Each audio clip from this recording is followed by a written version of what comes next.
Security भाऊचा bodyguard कळलं हे क्या हे जरा शांत करा.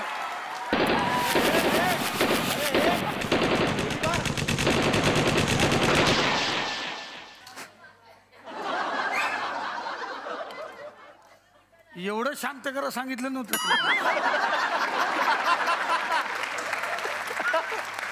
जा आता जा, पेमेंट नंतर करतो जा. गणपतीचं तरी द्या ना. जा नंतर देतो पाहुण्याचा. दिवाळीचं तर दिवाळी आली का? मागच्या दिवाळीचे थकलेत. तू जा ना, नंतर देतो ना तुला. बरं साहेब ते ड्रायव्हिंग करतो त्याचे द्या. अरे तू जातो का गोळा खाली तुला? हे, जा आता. त्याच्यात गोळ्या घालायला तरी पैसे द्या.